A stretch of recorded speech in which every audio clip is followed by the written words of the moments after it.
Gold, trusted gold buyers. మీరు తాకట్టు పెట్టిన బంగారాన్ని విడిపించి ఈ రోజు ఉన్న మార్కెట్ ధరకు కొనబడను.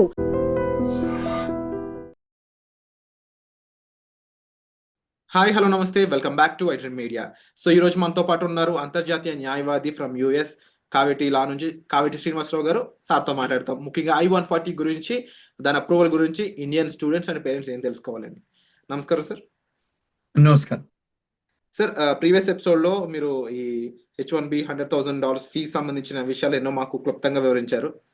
సో ఈ ఎపిసోడ్లో I-140 గురించి అసలు అది అంటే ఏంటి, దాని గురించి మన ఇండియన్ స్టూడెంట్స్ ఏమేమి తెలుసుకోవాలి కాస్త చెప్తారా? ఇప్పుడు ఫస్ట్ ఆఫ్ ఆల్ అండి, అమెరికాలో మీరు గ్రీన్ కార్డ్ చేసుకోవాలి అంటే ఇక్కడ ఒక 2 ఆస్పెక్ట్స్ ఉన్నాయండి.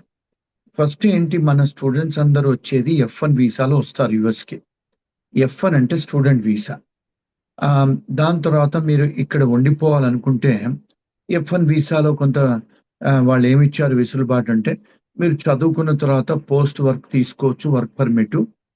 స్టెమ్ ప్రోగ్రామ్స్ అయితే 2-3 సంవత్సరాలు ఇక్కడ ఉండొచ్చు, మీరు పని చేసుకోవచ్చు అని ఒక ప్రొవిజన్ ఉంది F1లో. ఇప్పుడు మరి ఒకవేళ మీరు 3 సంవత్సరాల కంటే ఎక్కువ ఉండాలనుకుంటారు, యుఎస్లోనే స్థిరపడాలనుకుంటారు, అప్పుడు ఏం చేస్తారు, ఈ కన్సల్టింగ్ కంపెనీస్కు వాళ్ళు కాంటాక్ట్ అవుతారు. కొంతమంది కన్సల్టింగ్ కంపెనీస్ వాళ్ళు కూడా ఈ స్టూడెంట్ F1లో ఉన్న వాళ్ళని కాంటాక్ట్ చేస్తారు. వాళ్లకు గెస్ట్ హౌజులు ఇస్తారు, వాళ్లకు కొత్త మోడర్న్ టెక్నాలజీస్ మీద ట్రైనింగ్ ఇస్తారు, ఇచ్చి వాళ్ళ రెజ్యూమేలు చేసి వాళ్ళకు ఉద్యోగాలు పెట్టిస్తారు. మరి ఉద్యోగాలు పెట్టించినప్పుడు మీరు F1 స్టేటస్ కాకుండా H1 చేసుకోవాలి. అంటే దానికి 3 సంవత్సరాల పరిధి, మీకు మొదటి 3 సంవత్సరాలు ఇస్తారు, తర్వాత ఎక్స్టెన్షన్ 3 సంవత్సరాలు అవుతుంది. మరి ఇప్పుడు మీరు 3 సంవత్సరాలు 6 సంవత్సరాల వరకే ఈ దేశంలో ఉండొచ్చు H1లో, అంటే నాన్ ఇమిగ్రెంట్ వీసా అంటారు అది. మరి ఇక్కడే పర్మనెంట్ గా ఉండాలనుకోండి, మరి ఏం చెయ్యాలి? మీరు ఒకవేళ పనిచేస్తుంటే ఒక ఎంప్లాయర్కి మీకు జీతం ఇస్తాడు, ఆ ఎంప్లాయర్ కూడా కాస్తో కూస్తో మీ ఎంప్లాయీస్ మీద డబ్బు సంపాదించుకుంటాడు. ఖర్చులు అయిన తర్వాత, పేరోల్ ఖర్చులు అయిన తర్వాత, ఇన్సూరెన్స్ ఖర్చులు అవన్నీ జరిగిన తర్వాత కొంత డబ్బు సంపాదించుకుంటాడు ఎంప్లాయర్.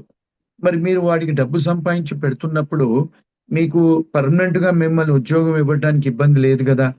ఆ పర్మనెంట్ ఉద్యోగం ఇవ్వడానికి ఫస్ట్ స్టెప్ ఏమంటారంటే, ముందు పర్మనెంట్ గా ఉద్యోగం ఇచ్చేటప్పుడు ఎంత జీతం ఇవ్వాలి, దాన్ని ప్రివేలింగ్ వేజ్ చేసిన తర్వాత దాని తర్వాత డిపార్ట్మెంట్ ఆఫ్ లేబర్కి వెళ్ళి మేము ఈ ఉద్యోగానికి పర్మనెంట్ చేయాలనుకుంటున్నాము అని వాళ్ళు ఏం చేస్తారంటే పర్మ్ ప్రాసెసింగ్ అప్లికేషన్ పెడతారు. అంటే పర్మనెంట్ గా మేము తీసుకుంటాము ఈ పర్సన్ అని కాదు, ఈ పలానా ఉద్యోగాన్ని.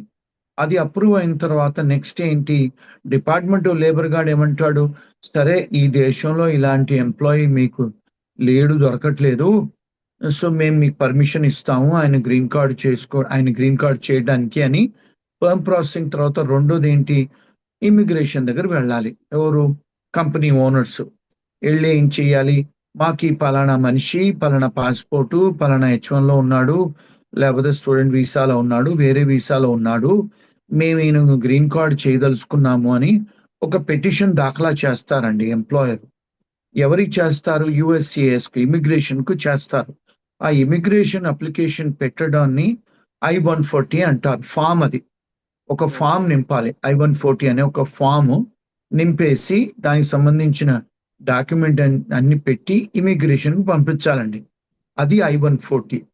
అయితే దానికి 2 ప్రాసెస్ ఉన్నాయండి. నార్మల్గా మీరు అప్లికేషన్ పడేస్తే అది ఇమిగ్రేషన్ వాళ్ళు 6 నెలలే కావచ్చు, 2 years కావచ్చు, ఎంతన వాళ్ళ టైం అవుద్ది. ఇప్పుడు మనకు ఇండియాలో మనకు అంటే ఇది అర్థం చేసుకోవడానికి తాత్కాల్ అనేది మనం తీసుకుంటాం కదా, రైల్వే స్టేషన్కి వెళ్ళి ఎక్స్ట్రా ఫీజులు కట్టి. ఇప్పుడు అట్లాగే పాస్పోర్ట్ కూడా మనం తీసుకోవచ్చు కదా ఎక్స్పెడిటెడ్ గా, డబుల్ ఫీజులు కడితే ఇస్తారు కదా ఫాస్ట్ ట్రాక్ లో. అలాగే ఇక్కడ I-140 కూడా కొన్ని అప్లికేషన్స్ కు వాళ్ళు ఏమన్నారంటే, ఇమిగ్రేషన్ వాళ్ళు, మీరు తాత్కాల్ లాగా ప్రీమియం ప్రాసెసింగ్ పడేసుకోవచ్చు. అంటే ఏంటి, మామూలుగా $800 కట్టేది మీరు $2,500-3,000 ఎక్స్ట్రా కడితే మీకు మేము 15 రోజుల నుంచి 45 రోజులలోనే మీకు అప్రూవల్ చేసిస్తాము అని I-140 అని అంటారు. దాన్ని I-140ని ప్రీమియం ప్రాసెసింగ్ పెట్టి చేసుకోవచ్చు అంటారు.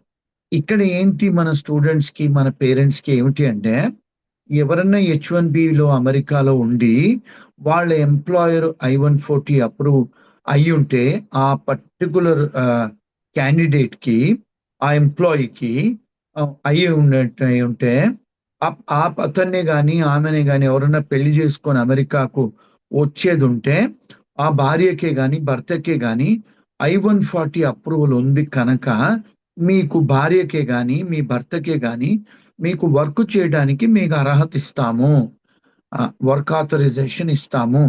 అందుకే చాలా మంది ఏం చేస్తుంటారు, ఇప్పుడు సంబంధాలు మాట్లాడుకునేటప్పుడు H1B వాళ్ళని, ఏమండి మీకు I-140 అప్రూవల్ ఉందా? ఆ అప్రూవల్ ఉంటే ఇప్పుడు చేసుకునే వాళ్ళకి అక్కడ అమెరికాకు వచ్చి ఉద్యోగం చేసుకునే వెసులుబాటు ఉంది వాళ్ళకి, అంటే వర్క్ ఆథరైజేషన్ ఇస్తారు అన్నట్టు.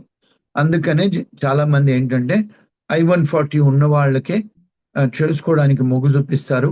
I-140 చేసుకుంటే వాళ్ళకి ఏంటంటే మీరు అడ్జస్టబుల్ ఏలియన్ కింద డెఫినేషన్ లో వస్తారు, అంటే మీరు ఇంకొక 10 ఏళ్ళైనా 20 ఏళ్ళైనా ఎప్పుడైనా మీకు గ్రీన్ కార్డ్ చేసుకునే ఆస్కారాలు ఉంటాయి. అదండి I-140. సో ప్రీమియం ప్రాసెసింగ్ అనే కొన్ని అప్లికేషన్స్ కు వాళ్ళు పెట్టారు, కొన్నిటికి పెట్టలేదు. ఇప్పుడు H1 నుంచి మళ్ళీ వాళ్ళు చేస్తున్నారు. కొన్నిసార్లు ఈవెన్ వర్క్ ఆథరైజేషన్, కొంతమంది students applications visa work authorisation కూడా కొన్నిటికి I-140 వచ్చింది, కొన్నిటికి L1 లో వచ్చాయి, కొన్ని P3 వీసాలు, కొన్ని అదర్ కేటగిరీస్ కి వాళ్ళు పెట్టారు, కొన్ని కేటగిరీస్ తీశారు. అదండి యాక్చువల్ గా I-140 గురించి, దానికి కావాల్సిన ప్రీమియం ప్రాసెసింగ్ గురించి అండి ప్రాసెస్.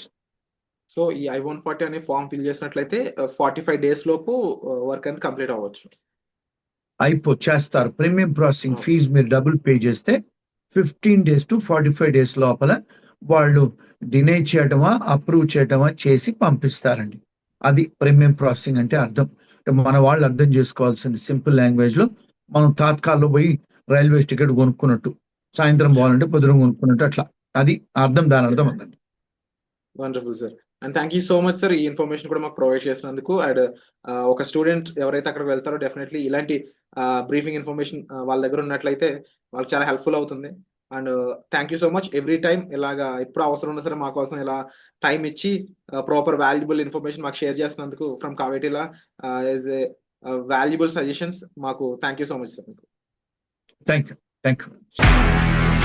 నిజంగా ప్రస్తుతం ఉన్నటువంటి సమాజం దేనికి ప్రయారిటీ ఇస్తుంది?